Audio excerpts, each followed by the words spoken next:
Okay, President Trump held a news conference on yesterday.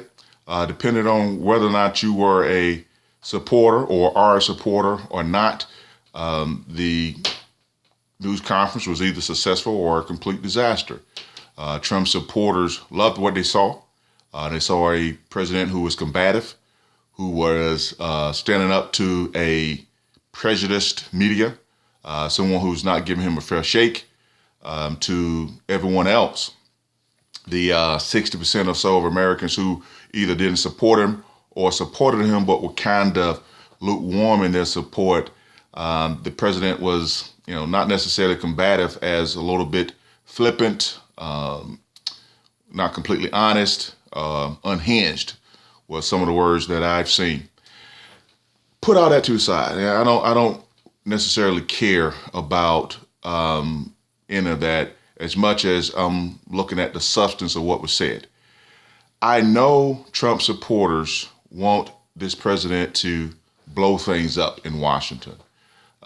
They see someone who they feel speaks for them, whereas before no one spoke for them. Everybody else, the 60% or so of people who aren't like diehard supporters, they don't see it the same way.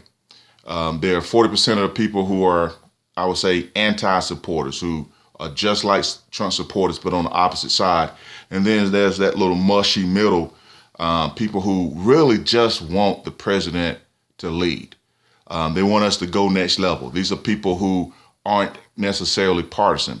They don't look at the Obama years as total disasters, or the Bush years as total disasters. These are people who understand that we have leaders and we have points in time that we need leaders to lead our country. And all these people want is for the country to move forward. That's the camp that I'm in. I want the country to move forward.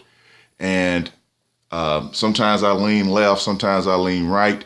I just want the country to move forward. I wish we could get away from a lot of the partisanship. When I listen to a Trump supporter say that the Obama years were complete disasters, I cringe because I know that's not true. When I listen to other people bash Trump before he has a chance to really get in and do some things, I cringe as well because, I just want the country to move forward. But that being said, when there are things that are questionable, I want answers to. And the Russian matter is something that we need to have answers to. It bothers me that the Trump team is so enamored with Russia. It bothers me that Mike Flynn has been let go by the Trump administration, but we hadn't gotten a clear answer as to why that was. Initially, they said that Mike Flynn that he resigned. Then they said that Trump fired him. Then Trump said on yesterday that he asked for Mike Flynn's resignation. And then he said that Mike Flynn was a wonderful guy who had been treated unfairly by the media. But let's dig into the situation a little more. Turns out that Mike Flynn lied to the FBI about what the conversation that he had with Russia was all about. He said he didn't talk about sanctions, when it turns out that a substantial part of his conversation with the Russian ambassador was about the sanctions that President Obama had just levied against Russia. He lied about it to the FBI. Trump's reason for letting Flynn go is that he said that Mike Flynn lied to Vice President Mike Pence. And Pence, you know what I'm talking about, the Indiana governor, the vice president. And that was why he let him go. That on its surface makes no sense, because if you drill down to it, okay, who's Mike Pence? What questions would Mike Pence ask Mike Flynn that he wouldn't already, the vice president wouldn't already have run by President Trump before he asked? So if the lie was supposedly that Mike Pence had told, Flynn had told Pence that he hadn't talked sanctions with the Russians, and then that turned out to be a lie. Well, if that's why your boy let him go, why Trump let him go, that makes no sense on his face. One, why would Pence ask Mike Flynn a question that he didn't know the answer to, or a question that he wouldn't have run by the president? So if he asked the president, what did you know about these sanctions or this conversation? I would imagine just on his face, and none of the reporters are really just drilling down, or Trump doesn't give him an opportunity to. But on his face, if you're the vice president, before you even talk to Mike Flynn, you're talking to your boss. And so you're talking to your boss and say, hey, I'm gonna find out what's going on. You know anything about it? That gives Trump the opportunity to say, yeah, I know something about it. Okay, did he talk to the Russians about sanctions? Then that gives your boy Trump a chance to talk about that.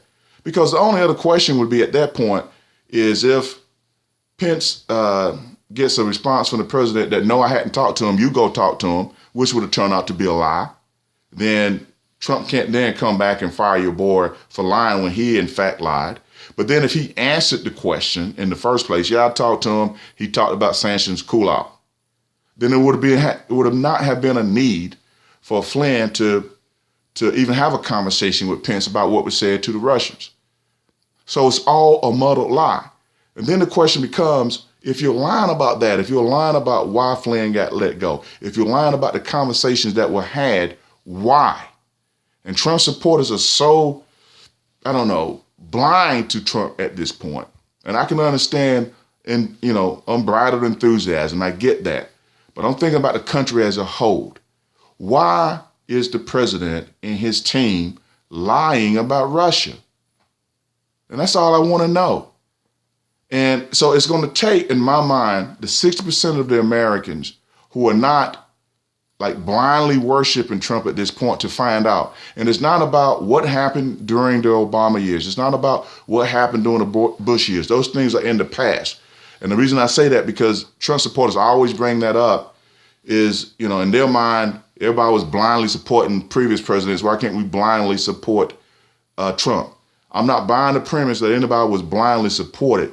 What I'm saying now is we're living in 2017, and we have a president of the United States that has some type of unnatural relationship or infatuation with Russia.